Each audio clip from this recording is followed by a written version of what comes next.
नमस्कार, आप देख रहे हैं वीके न्यूज और मैं युधिष्ठिर उपाध्याय। जम्मू कश्मीर से धारा 370 हटने के बाद से ही पाकिस्तान बौखलाया हुआ है।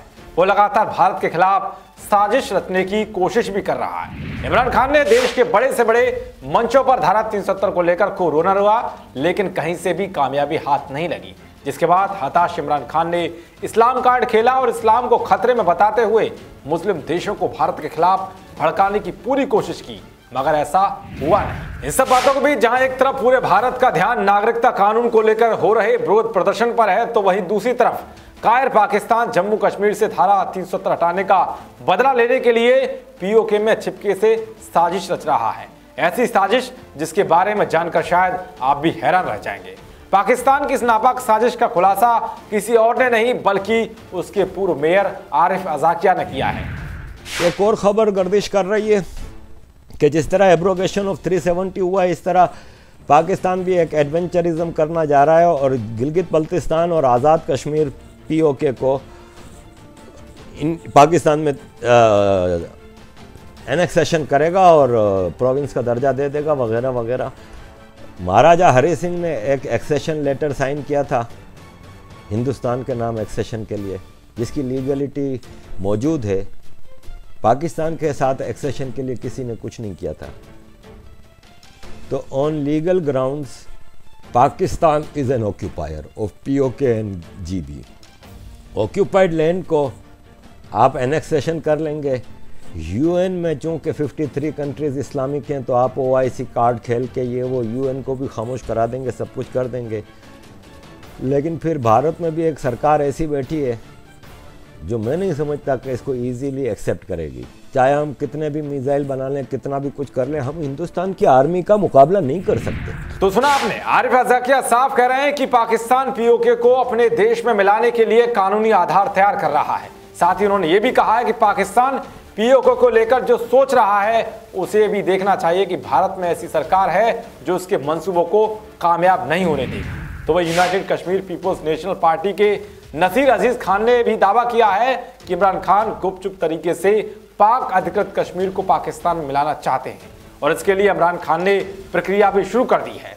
दरअसल पाकिस्तान ने इस संबंध में जो पहला कदम उठाया है वो ये है कि उसने अवैध रूप से कब्जे वाले Jammu and Kashmir management group का नाम बदलकर Jammu and Kashmir administrative service कर दिया है और इसका नोटिफिकेशन 11 दिसंबर को जारी हुआ है। इसके अलावा नसीर अजीज ने दावा किया है कि पाकिस्तान में पीओके गिलगित बल्तिस्तान के विलय के लिए तैयारी गुपचुप से चल रही है और इसके लिए पाकिस्तान की संसद में इमरान सरकार प्रस्ताव भी लाने जा रही है। बता दें कि इससे कुछ दिन पहले ही पीओके के प्रधानमंत्री फारूक हैदर खान ने कहा था कि वो पीओके के आखिरी प्रधानमंत्री हो सकते हैं और यही बात पीओके के राष्ट्रपति ने भी कही थी।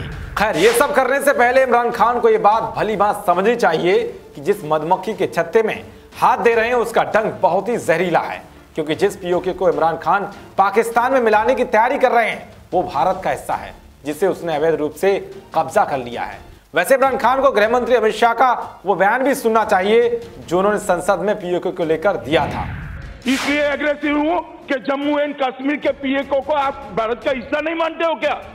एग्रेसिव ना हो, जान दे देंगे इसके लिए। क्या बात कर रहे हो आप? एग्रेसिव होने की क्या बात कर रहे हो?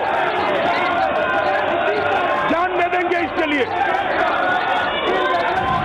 तो सुना आपने, अमित शाह ने साफ कहा है कि पीओके भारत का हिस्सा है और वो इसके लिए जान भी देने के लिए तैयार हैं। साथ ही अब आपको बताते हैं कि पाकिस्तान पीओके को अपने देश में क्यों नहीं मिला सकता। दरअसल 1 अक्टूबर 1947 को जब पाकिस्तानी सेना ने जम्मू कश्मीर पर हमला किया और बारामूला में घुस गई तो इस रियासत के महाराजा हरि सिंह परेशान हो गए। उन्होंने भारत से मदद मांगी और भारत के साथ विलय करने के लिए दस्तखत कर दिए। भारत ने हवाई रास्ते से वहां अपनी फौज भेजी, जिसके बाद भारतीय फौज ने पाकिस्तानियों को खदेड़ दिया। लेकिन कश्मीर में युद्ध के दौरान ही तत्कालीन नेहरू सरकार ने इस मामले को संयुक्त राष्ट्र में उठा दिया था। इसके बाद यथास्थिति रखने के लिए कहा गया तो जम्मू कश्मीर का काफी बड़ा हिस्सा पाकिस्तान के कब्जे में चला गया और नेहरू की इसी भूल को मोदी सरकार लगातार संसद में भी उठाती आ रही है। दरअसल पीओके जम्मू कश्मीर का चौथा हिस्सा था, क्योंकि भारतीय सेना ने पाकिस्तानियों को 3 हिस्सों से खदेड़ दिया था। जब चौथा नंबर पीओके के हिस्सा का आया तो इसी दौरान नेहरू ने बड़ी गलती करते हुए इस मुद्दे को यूएन में उठा दिया और यूएन ने इसे यथास्थिति कर दिया। फिर मामला बिगड़ गया और जम्मू कश्मीर का एक बड़ा हिस्सा पाकिस्तान ने अवैध रूप से हथिया लिया। दरअसल पीओके मूल कश्मीर का वो भाग है जिसकी सीमाएं पाकिस्तानी पंजाब, उत्तर पश्चिम में अफगानिस्तान के बाखान गलियारे से, चीन के जिनयांग क्षेत्र से और पूर्व में भारतीय कश्मीर से लगती है। यदि गिलगित बल्टिस्तान को हटा दिया जाए तो पीओके का क्षेत्रफल 13,300 वर्ग किलोमीटर यानी कि भारतीय कश्मीर का लगभग 3 गुना फैला हुआ है और इसकी आबादी लगभग 40 लाख है। और पीओके की राजधानी मुजफ्फराबाद है और इसमें 8 जिले, 19 तहसीलें और 182 संघीय परिषद है। खैर, जिस तरह से इमरान खान पीओके को पाकिस्तान में मिलाने के लिए तैयारी कर रहे हैं, उन्हें शायद ये नहीं पता कि वो पीओके को भारत में मिलाने के लिए एक बड़ा मौका दे रहे हैं, क्योंकि अगर इमरान खान ऐसा करते हैं तो पीएम मोदी सीधे सेना को आदेश दे देंगे और भारतीय सेना पाकिस्तानियों को खदेड़कर जम्मू कश्मीर के जिगर के टुकड़े पीओके को फतेह कर लेगी और इस पर अंतर्राष्ट्रीय समुदाय भी जम्मू कश्मीर के तरह ही भारत के साथ ही खड़ा रहेगा और पाकिस्तान कुछ नहीं कर पाएगा और हाथ मलकर बैठ जाएगा। देश और दुनिया की तमाम खबरों को पाने के लिए देखते रहिए वीके न्यूज। शुक्रिया।